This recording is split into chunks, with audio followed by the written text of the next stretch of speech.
His crimes against children shocked the world. He's someone who likes to hurt mentally, to hurt physically. His arrest sparked protests that brought his home country, Belgium, to the brink of revolution. We were just informed that as from today you stop your investigation. And that was it. His dark past fuels conspiracy theories to this day. There was a sense of total disbelief, a sense of revolt. This is the shocking story of the monster of Belgium. Who was he? How was he able to kidnap, rape and murder young children right under the noses of the police in this modern European country? Was he protected? Or did he benefit from a catalogue of police mistakes?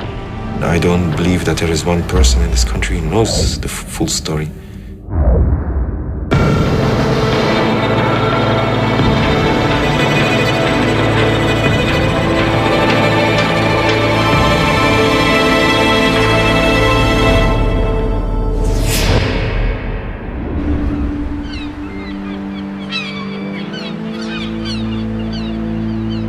In August 1995, 17-year-old Anne Marchal and her 19-year-old friend Jefje Lambrechts go on a camping holiday with a group of friends to Blankenberge on Belgium's North Sea coast, despite the reservations of Anne's father, Paul.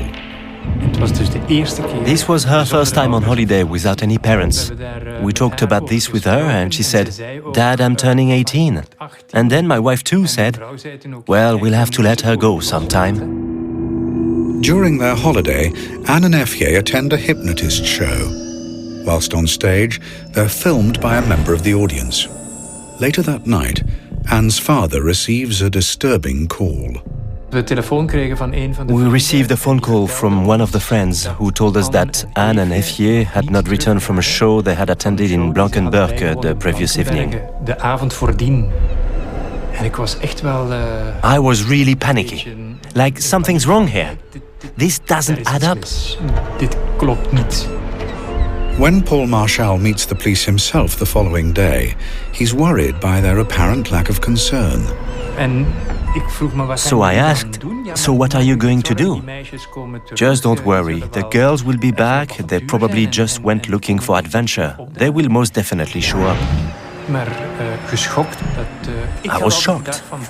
I had always thought that the police are there to make sure everything works out fine, everything works out safely.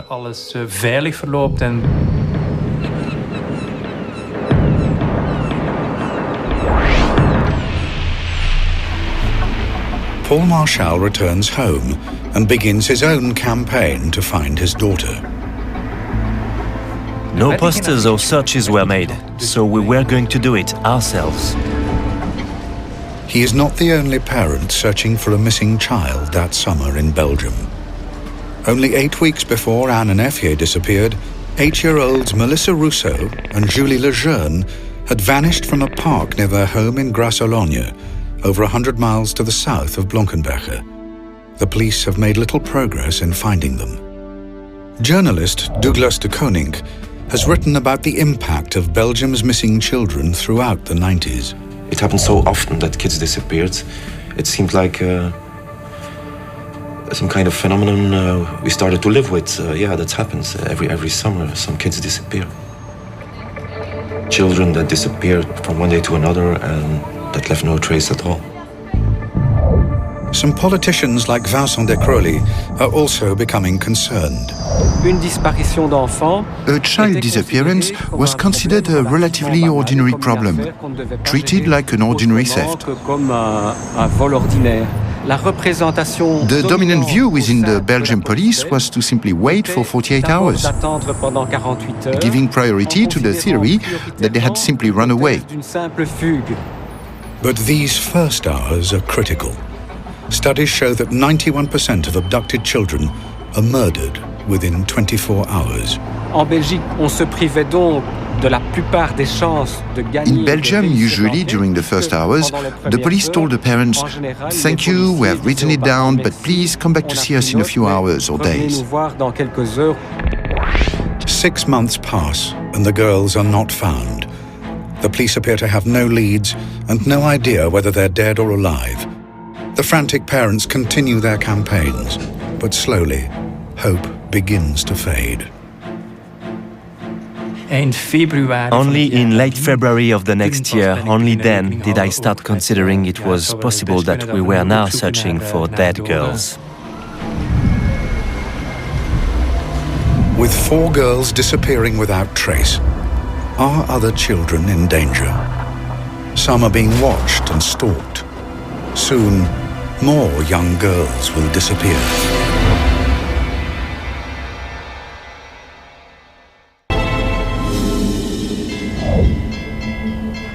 On a summer's day in 1996, 12-year-old Sabine Dardenne begins her ride to school as usual.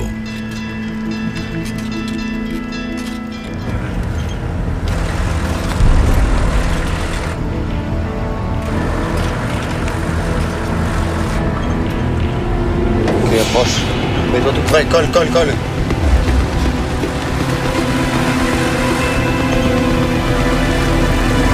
Ok, j'y vais.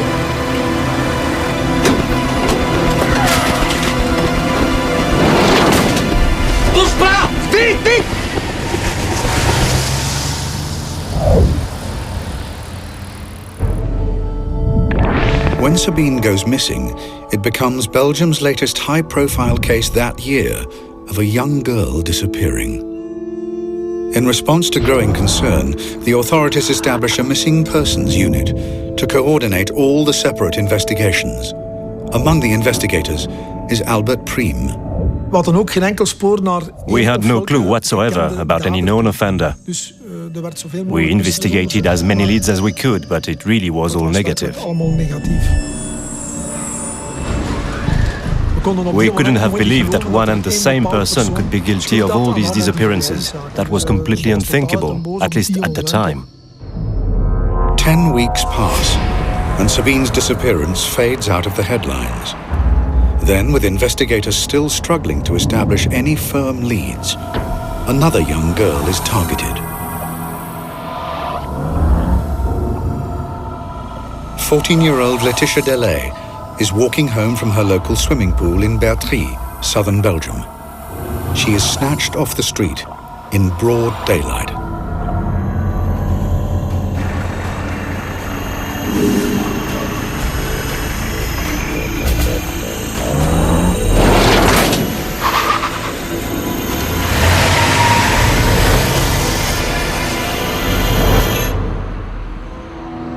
With 6 girls missing, there is strong public pressure to get results.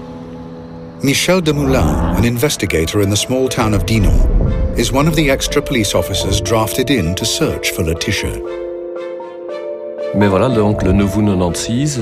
on the 9th of August 1996, the day Laetitia went missing, I was called upon to participate like other investigators in searches regarding this disappearance, since the investigation so far had yielded loads of data that had to be verified.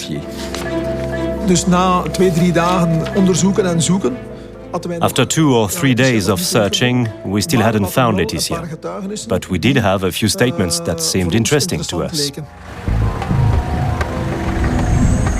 One statement came from a local resident who has noticed a suspicious vehicle in the village. We were able to work out some parts of the registration number of the van, a white van, also a good description of the van.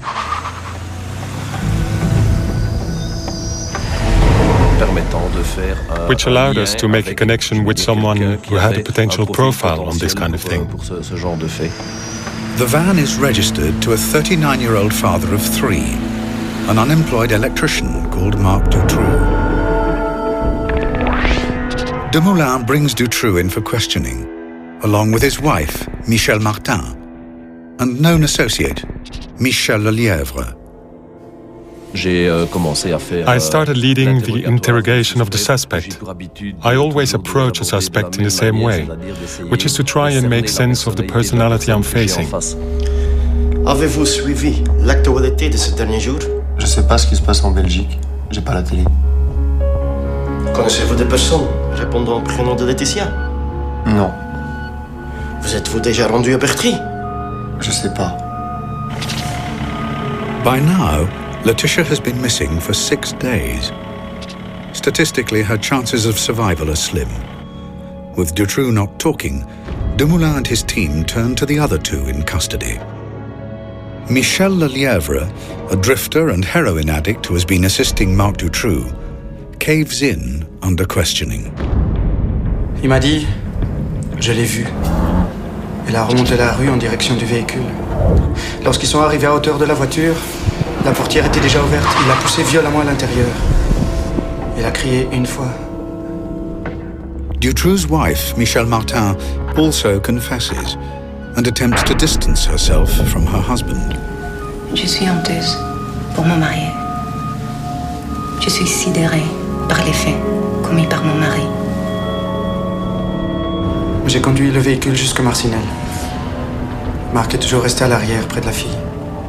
Michel Lelièvre's confession means Inspector Dumoulin now knows that Dutroux has taken Laetitia, but he doesn't know if she's still alive.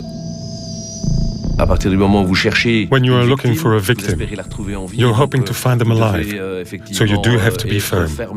Nous savons tout, Monsieur Dutroux. Je veux que vous nous portiez à Marcinelle et nous montriez ce que vous avez fait avec Laetitia Delay.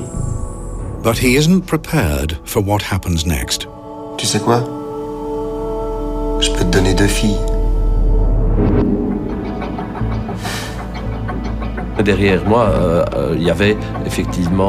Behind me, there was a poster about Sabine's disappearance. So when he told me the other one's with her, I just cast a brief glance behind me and I said, "Who, Sabine?" And he said yes. I'm telling you, when I hear this, it still gives me the shudders again. Armed with sensational information of the whereabouts of the 2 missing girls, investigators rush Dutroux to a house in Charleroi, in which he claims they're imprisoned. Dumoulin's only hope is that the girls are still alive. I was quite sure he had told me the truth, but at the same time I thought it was almost impossible they could be there.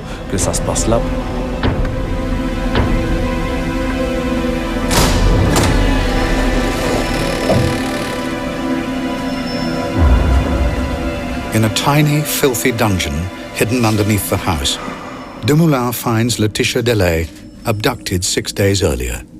And incredibly, Sabine Dardenne, still alive 80 days after disappearing. Both girls are exhausted and terrified. When you discover this kind of thing, you go through all kinds of emotions. You're happy, you're angry, you think it's impossible, you feel revolted. These are visions that linger with you for months afterwards.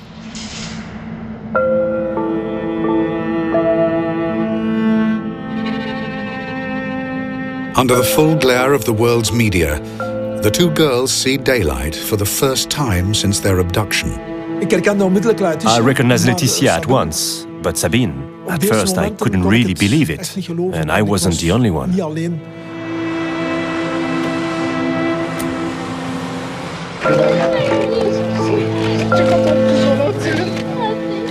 The world witnesses heartbreaking scenes of parents reunited with the daughters they feared dead.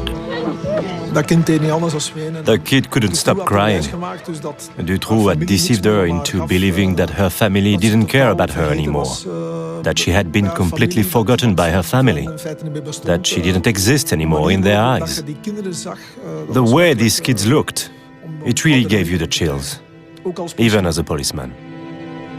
Finding the girls gives Belgium and some desperate parents hope.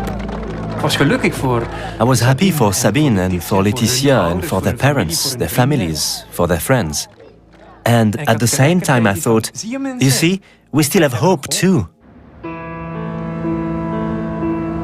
But after further questioning, Dutroux leads the police to other missing girls over the following 2 days. The proceeds of crime and benefit fraud allowed Dutroux to acquire 7 houses, which offered makeshift dump sites for the young girls he abducted. Julie Lejeune and Melissa Rousseau, 2 8-year-old girls who disappeared together in June 1995, are found buried in the back garden of one of his houses. They starved to death when he had been in prison for car theft. When the bodies of Julie and Melissa were discovered, a terrible collective emotional shock went through the country. Dutroux had left his wife, Michel Martin, to feed Julie and Melissa, but she claimed she was too afraid to go into the dungeon where they were held. Child psychologist Jean-Yves Ayer spoke out about the case. He felt that Dutroux's wife's personality may have played a part in her husband's horrific crimes. I think Michel Martin was a passive and masochistic woman, and I think she was very afraid of him. To me, she's responsible as well, for not having talked, for not having turned him in. Well, she could even have done it anonymously if she was so afraid, but she didn't. 17 days after his first confession, Dutroux leads police to a property in the town of Jumet, where investigators discover the bodies of Anne Marchal and Effier Lambrex, who had disappeared while on holiday more than a year earlier. The girls had been drugged and buried alive. For Paul Marchal, the search for his daughter is over. It was, of course, very painful. It's hard to accept at that moment.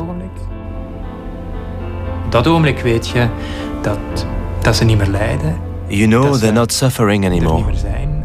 They're not there anymore. And you have to learn to live with it.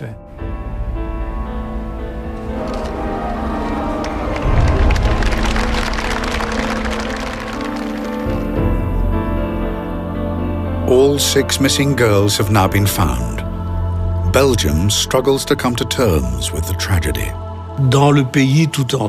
Throughout the country, there was a lot of distress, a lot of anger, a lot of sadness and incomprehension. The country was facing evil and the slaughter of innocents. Parents wouldn't let their children go out in the streets anymore. Now in custody, it falls to psychologists to assess the character of a man who has readily confessed to committing horrific and callous crimes. My colleagues who carried out the assessment labeled him a perverted psychopath, and not fundamentally a pedophile, in the sense that to him, children weren't an exclusive object of lust. They were an object among others. It is soon established that Dutroux's psychopathic nature could have its roots in a turbulent and loveless childhood that saw him turn to petty crime and sell himself to older men for sex in his teens. He's grown up in a bit traditional family nest for psychopaths.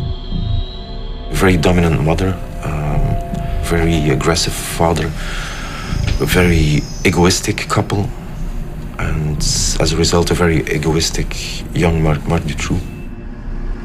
But to fully understand who they're dealing with, investigators speak to Sabine Dardenne, who has survived 11 weeks in Dutroux's clutches.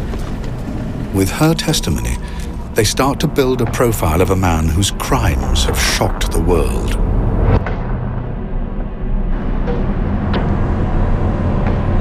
After being snatched on her way to school, Sabine was driven to a house in Marcinelle, a suburb of Charleroi, a city in Belgium's decaying industrial heartland.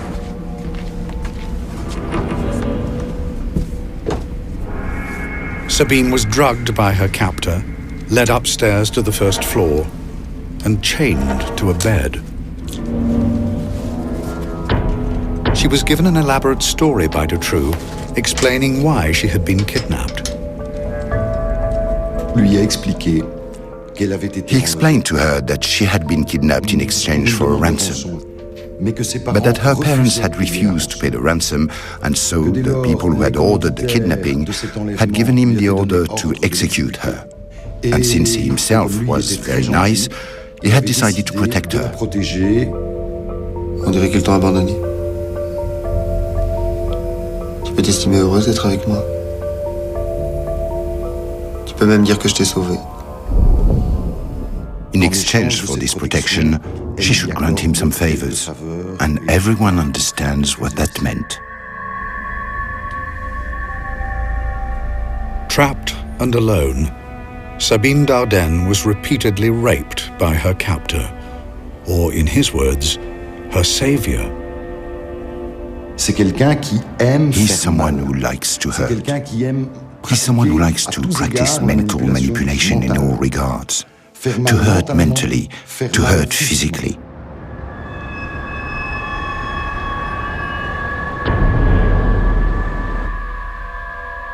As the weeks passed, Sabine was confined to a specially constructed dungeon, 3 feet wide and 9 feet long.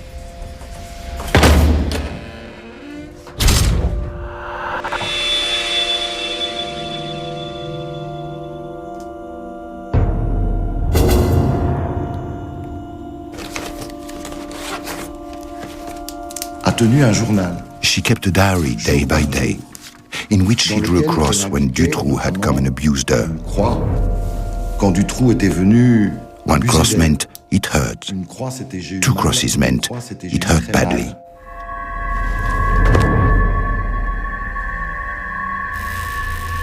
Sabine's captor allowed her to write letters, which he promised to send to her parents. I promise to be less selfish and also lend my things, be more helpful, be better-tempered. I'm sure you'll find that I've changed.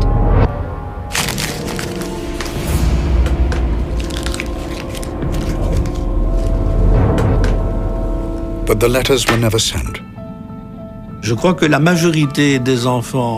think the majority of children would have interpreted the lack of rescue as a sign their parents no longer cared about them, because there is a naivety about children. Please think long and hard about what I've said. I can't carry on like this for much longer. But Sabine's testimony also raises big questions. How has Marc Dutroux been able to operate so freely and for so long? Could the police have stopped him sooner? Could lives have been saved? As more chilling details emerge, the world looks on in horror as Belgian society approaches meltdown.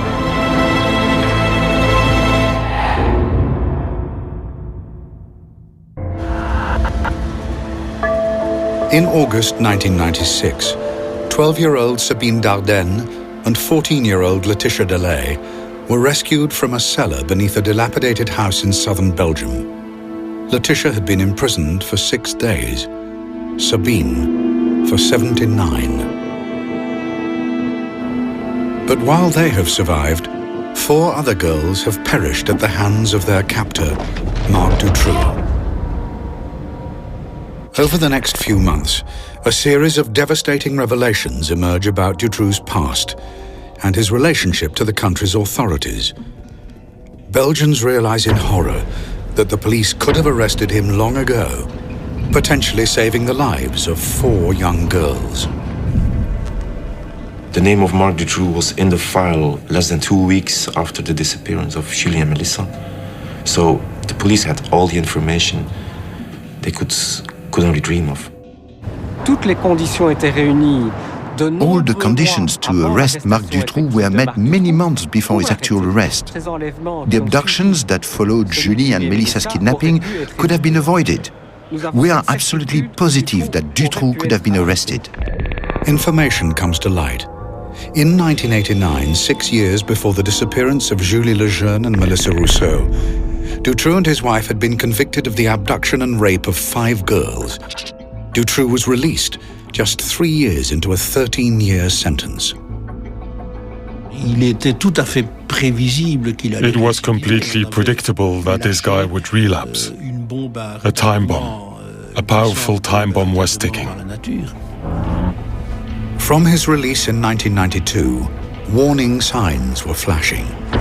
A police informant claimed he was asked by Dutroux to help him kidnap a girl. Dutroux's own mother even tipped off police that her son may be hiding girls in his home.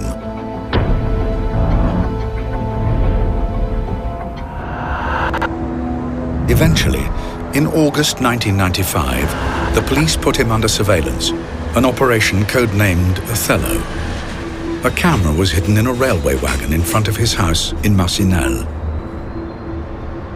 This camera was in front of the house the night that Anne and Efje were kidnapped. The problem was that Dutroux chose to do this kidnapping at night, and the police turned off the camera at 6 o'clock in the evening. Afterwards, they tell us that for operational reasons, this camera has only been turning from 8 o'clock in the morning till 6 o'clock in the evening or something. This is very intelligent if you want to catch someone, a pedophile, kidnapping girls. The officer in charge of Operation Othello, René Michaud, visited the house in December 1995. Dutroux had recently been questioned about stolen cars, and investigators used this as an opportune moment to search his house. Also present was a locksmith, Alain Lejeune, who was accompanying the police in their search. Qu'est-ce qu'on entend? Il y a des enfants ici? Suddenly, children's voices are heard. You heard these voices and this discussion starts. Did you hear that? Non, ce sont des enfants dehors. Ouais, ils jouent dehors. Ah non, ce bruit vient de l'intérieur. Écoutez, c'est clair. Silence. Non, et puis c'est qui le policier ici? Allez, on y va. The locksmith said, I heard voices and it was absolutely clear that they came from there, from 2 meters from where we were standing. The voices are Melissa Rousseau and Julie Lejeune. 3 months later, they were dead. Do not forget that this Julie and Melissa disappearance was the top story in Belgium. That was the top priority of police, at least that's what they told us. Michaud found video cassettes during his search. They didn't watch the tapes. The explanation afterwards that they didn't have a video player. On one of these tapes, we can see Marc Dutroux constructing his cage. The explanation of where it was and how it was constructed was on tape. They just had to watch it, but they had no video player. There again, that's official version. Sorry, I don't buy it. René Michaud always claimed that the door to the dungeon was so well hidden, it was impossible for him to realize its true significance. A claim backed by other investigators who have been in the house. The space in which the children were confined, it was hard to see, because shelves had been placed in front of the door. There were plenty of boxes, rubbish, everything was stacked. So no one could ever suspect that behind that wall, a cell had been built to hide children in. I cannot conceive of any investigator who wouldn't go all out while looking for a missing girl. Michaud, who died in January 2009, stated that his failure to find the girls haunted him. Others are skeptical. To accept the word incompetence, sorry, there's a limit to what you can consider as being incompetence. Toute la Belgique recherche ses enfants. The whole of Belgium was searching for the kids. And the gendarmerie knows Dutroux, with his past as a child abuser. They know he's building suspect hiding places in some of his houses. And yet, for some totally incomprehensible reason, Marc Dutroux wasn't arrested.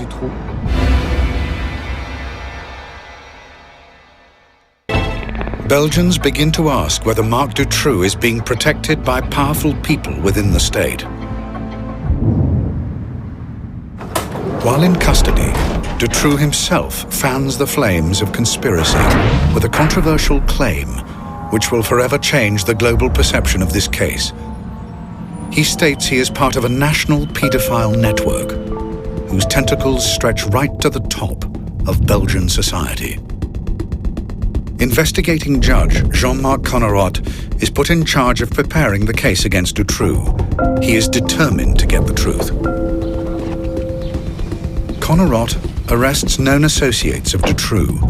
One of these is Michel Nihoul, a well-connected Brussels businessman and pub owner. He's a part of this scene of sex parties in Brussels in the early 80s. He's the kind of guy telling stories about tapes that allow him to blackmail a minister, being involved in some kind of crime. After a public appeal, 11 previous victims of Dutroux come forward. They are known as ex-witnesses, and each is given a code name. X1 is Regina Louf. I saw him on TV and all these people yelling at him, and it was a very strange experience for me.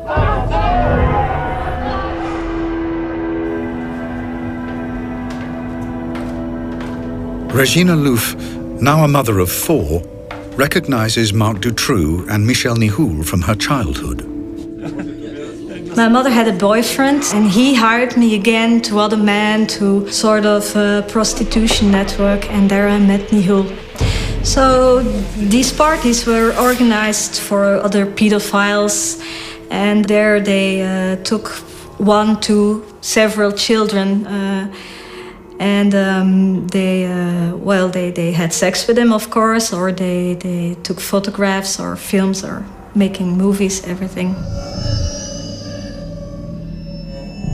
The people who were going to these parties were big businessmen. There were also politicians. Accompanying Nihoul at these parties, according to Regina, was Marc Dutroux. If this story is true, Connerot appears to have stumbled upon evidence that a paedophile network involving Dutroux, Nihoul, and powerful people in Belgian society does indeed exist. It falls to Rudy Hoskins to investigate the claims of Regina Louf. She talked about lots of people, a lot of notorious people in Belgium, could be politicians or people from corporates, stuff like that. Also people from the police. It's difficult to say what her first impression was. It was a young woman with quite some problems, I think, in her head, honestly. Yeah. That they are skeptical, I think it's logical. But the only thing I asked from them was to do their job and to look for clues. Then Regina Louf provides extensive details of the unsolved murder of 15-year-old Christina van Hees, whose body was discovered in a disused farm on the outskirts of Brussels in 1984. We found evidence in the old murder file about the autopsy of the corpse that corroborated her story. The way the victim was bound with the hands on the back and all kind of stuff they did to the victim.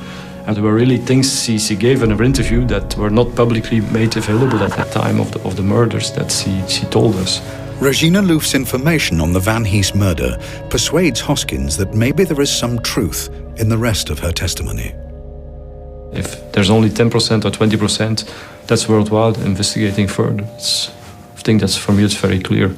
But the implications of this testimony are also clear. A paedophile network of rich clients and criminals, protected by the authorities. There's a big danger if she's right about the crime, the motives of the crime and the way it has been committed.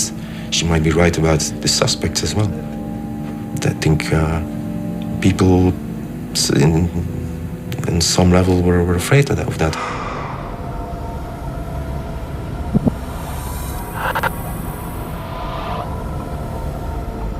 However, Judge Connerot's investigation into Regina Louf's claim of the existence of a powerful paedophile network is suddenly brought to a halt. In October 1996, he is sacked. His attendance at a dinner thrown by the families of Dutroux's victims is deemed a conflict of interest by his superiors in the Ministry of Justice.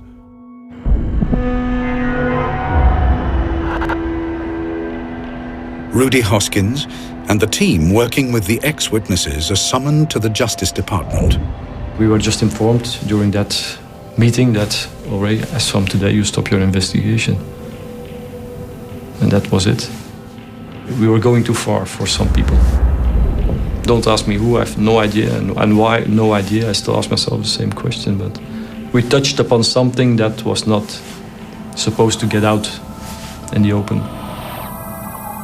Connerot's dismissal has a devastating effect on public confidence in the Dutroux investigation. I am covering criminal investigations in this country for 15 years. I can't give you hundreds of names of judges having dinner with victims, with lawyers, with suspects. This happens all the time. In Connerot heb ik I always believed in Connerot. This stank and still stinks in my opinion. Altijd vind ik. Hundreds of thousands of Belgians agree. On the 20th of October 1996, national outrage boils over at a huge march organized by the families of Dutroux' victims. There was a sense of total disbelief, a sense of revolt, a sense of this can't go any further like this. 300,000 people march through Brussels. Workers across the country go on strike, and firemen turn their hoses on government buildings to symbolically cleanse official corruption. Belgium stands on the brink of revolution.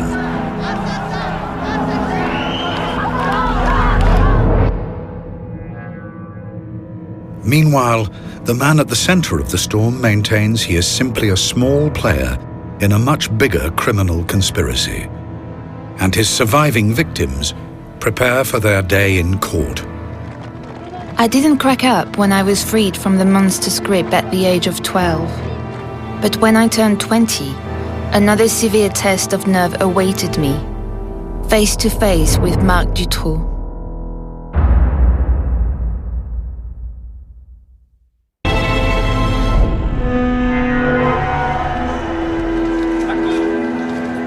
In 2004, Sabine Dardenne and Laetitia Delay attend the trial of the man who held them captive in his dungeon.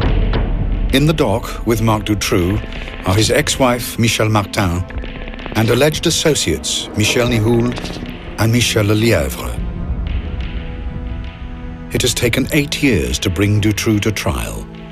Officially, this is because the authorities have had to spend years investigating hundreds of leads into paedophile networks, which the police are convinced don't exist. One thinks the trial will take place in 98-99.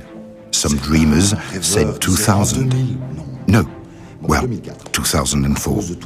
Because of all the dead ends the investigation was led into, this whole series of way out leads. Sabine Dardenne was held captive for 79 days in Dutroux' dungeon in 1996. 8 years later, she gets the chance to confront him at last. Dutroux is a pervert. Dutroux is a predator. Dutroux is a monster. She wanted to face him. She wanted to ask him, why on earth didn't you kill me? A question Dutroux didn't deign to answer.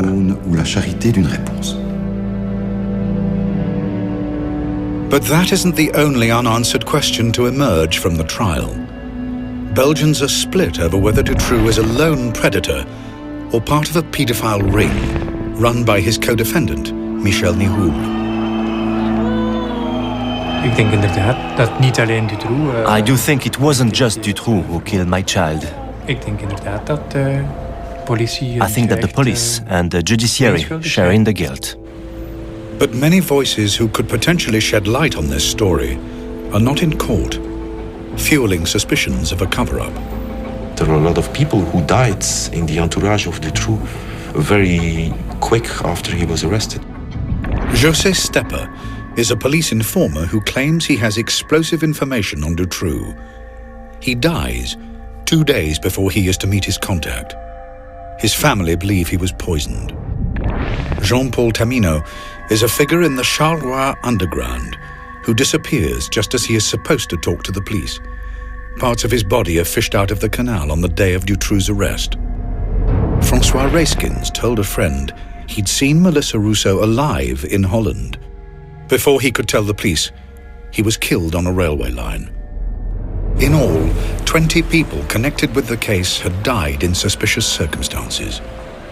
Also not appearing is Regina Louf, whose police interviews in 1996 appear to support the existence of a paedophile ring involving rich clients and run by Michel Nihoul.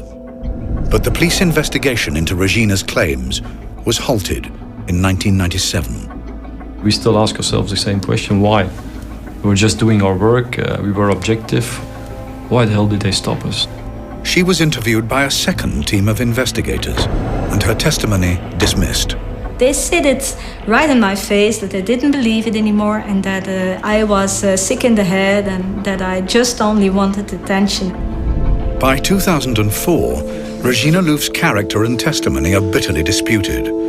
Her motives and her state of mind are questioned, and she is dismissed in the press as a pathological liar.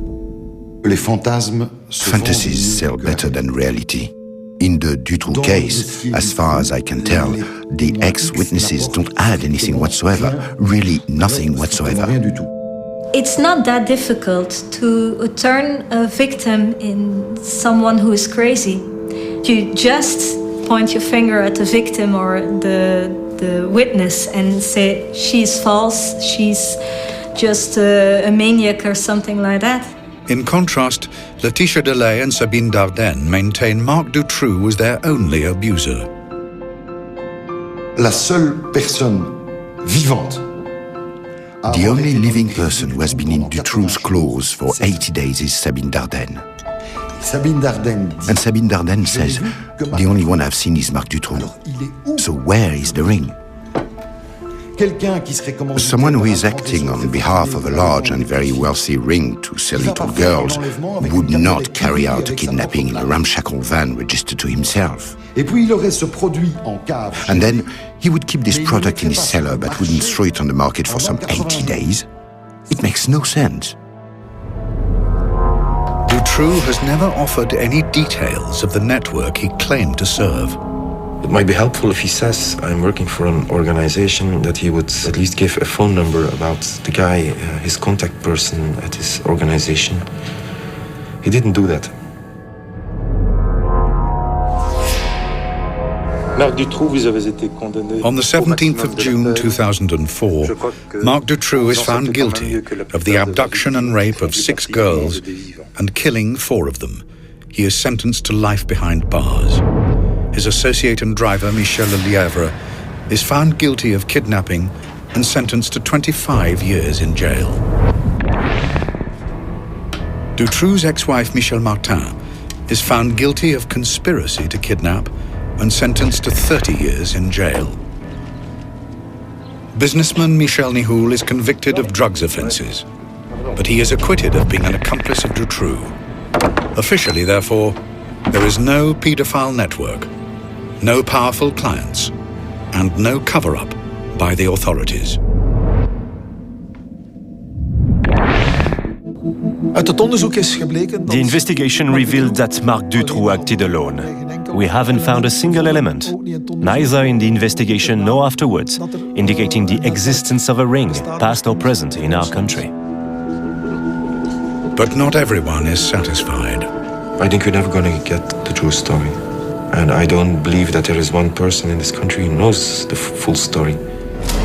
The questions of whether Marc Dutroux acted alone or if he was part of a larger criminal network have never been resolved. It's obvious he could have been arrested much earlier on. It's definite that Julie and Melissa could have been saved and that other later victims could have been saved as well. The question will always be whether that was just bad luck or whether other parameters could have been at work. A Belgian parliamentary report accused the police of ineptitude and inefficiencies, but even such damning findings provide little clarity in a case that almost brought a country to its knees. Previously I said, I want to know the truth. Now I say, I want to get as close as possible to the truth, because we're not allowed to know the truth.